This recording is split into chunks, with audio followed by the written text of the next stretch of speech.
Welcome, my friends, to our channel of Native American mysteries and timeless legends. Have you ever wondered what secrets still whisper through the dark forests of the far north? And today's story is, did the Wendigo really roam the northern woods? The northern woods are a place where silence can feel alive. Tall pines stand like pillars, their boughs heavy with snow, and the earth below seems to hold its breath. Winter stretches long hair knits so cold they steal the color from your hands and make your breath hang like a ghost. It was among these trees that the Algonquin peoples first told of the Wendigo. The name carried a warning: hunger made monstrous, a spirit born when desperation swallows the last of a person's mercy. Many versions exist because oral tradition changes with each telling, but the heart of the story is always the same. The Wendigo often begins as a human being, a hunter trapped by blizzard, a traveler cut off from food, a person who, in the nameless cold of winter, breaks the rules of sharing and of community. In the darkest retellings, the Wendigo is born when one resorts to cannibalism to survive, and that act opens the door to a terrible transformation. Flesh thins, bones lengthen, and a hunger grows that can never be satisfied. Some say the Wendigo towers over the trees, limbs long and grasping, with antlers or ragged horns and eyes that glow like distant fires. Others insist it walks in human form, its face an empty mask, waiting until it can whisper into a lonely ear. Regardless of form, the Wendigo represents an idea that when balance is lost, when a person takes more than they need, the spirit world responds. Imagine a birch bark lodge with a low fire at its center. Snow taps the outer cover like a nervous hand. An elder leans forward and tells the children to heed the old rules. Share your food, stay with your people. Do not travel alone into the white without notice. These rules are practical, yes, but they are also the culture's guardrails against a transformation no one wants to name. When European fur traders and missionaries entered the north in the Urs and Urs, they recorded tales that chilled even seasoned voyagers. They wrote of large, deep tracks in the snow, of camps abandoned without sign of struggle, of hearths still smoking while bodies were never found. Some trappers swore they heard a voice that sounded like a man, calling from the trees. When they answered, the sound led them deeper into the forest until the trail died. To the indigenous storytellers, the Wendigo is also a moral mirror. It teaches about greed, about the danger of isolation, and about the fragile line between hunger and monstrosity. In harsh winters, sharing becomes servile. Refusing to share or hoarding food invites social and spiritual ruin. The Wendigo warns communities not to let cold and need erode their bonds. There are recorded accounts of frightened letters, journal entries, old logs of trappers who returned from the woods with eyes that never quite focused. They spoke of shadows that moved at the rim of the light, of a slow, gnawing feeling in the chest that never left them. One small Cree village remembered a hunter who failed to return. Tracks led out into a white plain and then nothing. The elders, grave-faced, named what others would not. So, did the Wendigo really roam the northern woods? Some will say no, it's a myth that codified the dangers of winter. Others will say yes, for stories exist where the line between legend and experience blurs. As we continue this series, we will walk deeper into first-hand accounts, into the ways colonization and survival shaped the tale, and into the stories that still make people hesitate at the edge of the pines. Keep the fire close. Keep company by your side. For in the north, even a whisper can become a warning. Deeper into the northern forests, the wind seems to carry old voices. Tonight, our journey continues beyond the flicker of the lodge fire into the memories of those who swore the Wendigo was more than myth. In the winter of 1896, a Hudson's Bay trapper named Elias Burke left Fort Albany for a week's run of his trapline. The cold that year was cruel -40, the kind of cold that cracks wood and turns breath to crystal. When Burke failed to return on schedule, a search party went out. They found his sled dogs first, silent, stiff, and uneaten, as though something had frightened them to death. The men followed a single set of footprints leading away from the abandoned sled.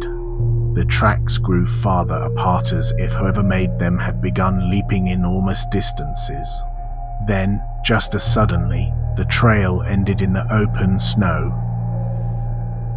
One of the Cree guides whispered a single word that others pretended not to hear: Wendigo. Among the Anishinaabe, there is an old teaching: the Wendigo's hunger is not only for flesh but for the spirit. It calls to those already weak, already alone. In this teaching, the Wendigo doesn't always attack. Sometimes it waits, whispering, until despair invites it inside. The elder women warn that once the Wendigo touches your heart, you will crave endless life, food, wealth, even power, and nothing will fill you again. In the Urs, Jesuit missionary journals mention a man named Jack Fiddler, a Cree leader and healer. He confessed to killing people he believed were becoming Wendigo's mercy killings, he claimed, to save them and the village. His words were recorded not as superstition but as testimony. I had to stop the hunger before it spread. Skeptics might dismiss these as desperate acts in desperate times. Yet even modern hikers tell of strange cries on windless nights along thin wails that echo through frozen lakes and dark spruce. Snowmobilers speak of fleeting shadows that keep pace beside them, though no trees stand there to cast them. One contemporary story comes from a group of winter campers near Lake Nipigon. They heard a man's voice calling for help deep in the woods. When they followed, the voice stayed just far enough ahead to remain unseen. Hours later, exhausted and disoriented, they realized the voice had led them in a circle straight back to their own camp. The next morning, their own tracks showed only one set entering the trees. Could it have been wind over ice? A trick of echo? Perhaps. But among the people who have lived beside these woods for generations, the answer is simpler. The Wendigo still walks, testing the resolve of those who wander too far alone. Stay close, listener. The night is long, and our story is far from over.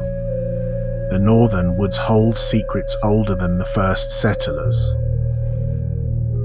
Tonight, the trail of the Wendigo leads us into deeper darkness where legends and history blur. In the late Urs, Ojibwe oral histories tell of a terrible famine. Villages starved under endless snow.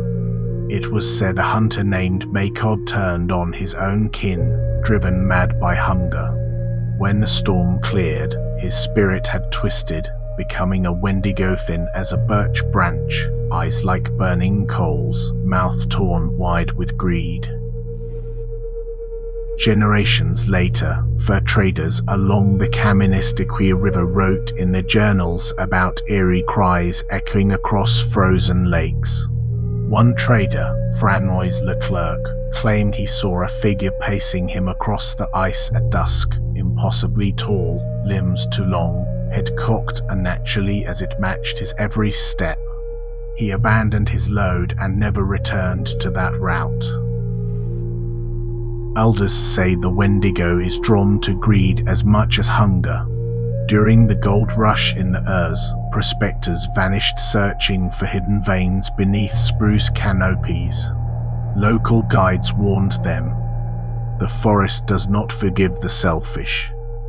Yet men chased glittering dreams deeper into the wild. Some were never seen again except in whispers around campfires. In the Urs, a Royal Canadian Mounted Police report mentions an investigation near Pickle Lake. A snow-covered cabin was found with the door torn from its hinges.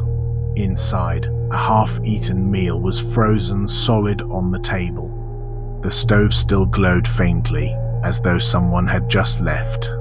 Outside, giant impressions do long for any human strided away into the forest, then simply stopped. Some researchers argue these are coincidences, that the harsh environment itself breeds hallucinations and fear. But the First Nations storytellers insist the Wendigo is a force of balance. It punishes excess, arrogance, and disrespect for the land. The more you take without gratitude, the closer it comes. Even modern survivalists whisper of strange experiences, a sudden drop in temperature, the forest falling utterly silent, the feeling of being watched by something older than memory. One hiker near Moose Factory described hearing footsteps circling his tent at 3 am, but when he opened the flap, only untouched snow stretched to the horizon. Perhaps these are only stories, kept alive by long winters and lonely nights. But as the wind howls through the black spruce tonight, it's easy to imagine a shadow sliding between the trees. A shadow that remembers every broken promise, every hunger-fed betrayal. Stay near the firelight, listener.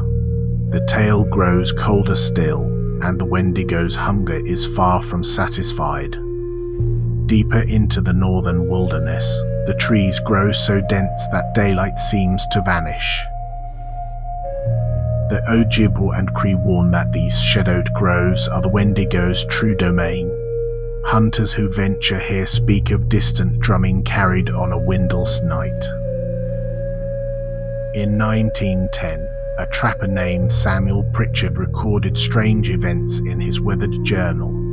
He wrote of hearing a voice calling his name from the forest, though no human could be there. When he followed, he found claw marks etched high into the pines, far above any bear's reach. Days later, his sled dogs refused to leave camp, howling at something unseen. Elders say the Wendigo mimics familiar voices to lure the unwary. Imagine walking beneath a sky of cold stars and hearing your mother's voice, soft and pleading, deep among the trees. Would you follow? Many did and never returned. Anthropologist Basil Johnston once wrote that Wendigo stories are not simply ghost tales. Their moral compasses warnings against selfishness, arrogance, and betrayal. To the Anishinaabe, the Wendigo embodies imbalance, the hunger that grows when a person takes more than they need. It is a hunger that devours not just flesh but spirit. Modern hikers still report eerie encounters. A park ranger in Ontario described a bitterly cold evening when every bird stopped singing at once. A heavy shape moved through the trees beyond the firelight, too deliberate for wind, too silent for any moose or bear. He felt eyes upon him, inscient, intelligent, and patient. Satellite photos have shown strange clearings forming and vanishing overnight in remote boreal forest. Local First Nations members say these are the Wendigo's paths, evidence that it walks still. Scientists dismiss the idea, blaming logging debris or storms. but storms leave broken branches. These spaces are clean, precise, almost purposeful. And then there is the case from the winter of 1978 near James Bay. A snowmobile expedition found a series of tracks, each over 3 feet long, pressed deep into hard-packed ice. They followed them for miles until the trail ended at a sheer cliff. There was no fallen body below, no sign of retreat, only wind wailing through pines like distant screams. The Wendigo legend persists because the land itself insists upon it. The North is unforgiving, wild, and vast. To survive here, you must respect its balance, and perhaps leave offerings of tobacco or sweetgrass at the edge of camp, as the elders advise, so the Wendigo passes you by. As the fire crackles low and frost creeps along your boots, remember, some footsteps in the snow are better left unfollowed. For the tale's final truth and its chilling conclusion, stay close, for the last part waits in the darkness ahead. But perhaps the most unsettling truth is this: the Wendigo is not merely a monster of the old stories. Even now, whispers of its presence drift through the northern pines, across frozen lakes, and deep within the black spruce forests. Some say it walks on nights when the moon is thin, cloaked in silence, moving like a shadow among the trees. According to elders, these stories were never meant as entertainment.